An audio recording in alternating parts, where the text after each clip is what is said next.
Simon & Schuster Audio and Grove Atlantic present Queer Enlightenments, A Hidden History of Lovers, Lawbreakers and Homemakers by Anthony Delaney.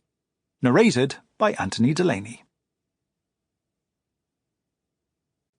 Hello there. This is Anthony, the author of Queer Enlightenments. Now, before we begin, I just want to give you a quick note, and that is to say that the word Georgian within this text refers exclusively to the period in British history named after the Hanoverian kings. That is, of course, George I, the Second, the Third, the Fourth, and rather confusingly, William IV. It has nothing to do with the great state of Georgia.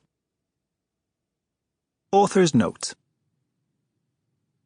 The period explored in this book, 1714 to 1837, is foreshadowed by the introduction of the Marriage Duty Act, 1695, which imposed punitive measures on bachelors who did not wish to, or could not, marry. It incorporates the continuation of the Buggery Act, 1533, which sought to punish all sex acts beyond the procreative, but particularly targeted men who had sex with other men.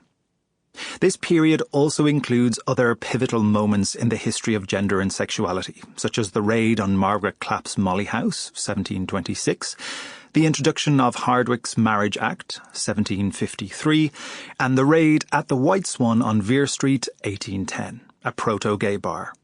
This book, therefore, looks at a time of significant heteroregulation in Britain and beyond.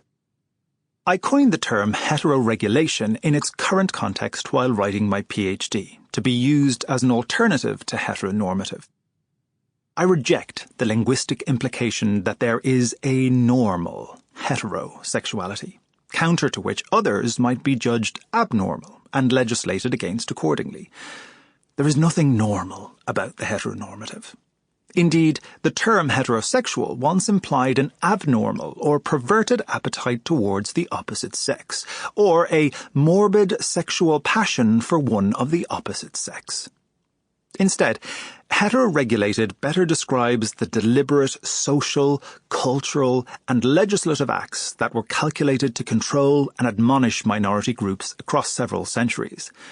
That regulation continues today. In its determined opposition to this regulation, Queer Enlightenments is queer in focus, and broadly adheres to the scholar Eve Kosofsky-Sedgwick's use of the term in Tendencies, 1993. She argued that queer history is the open mesh of possibilities, gaps, overlaps, dissonances and resonances, lapses and excesses of meaning when the constituent elements of anyone's gender. Sample complete. Ready to continue?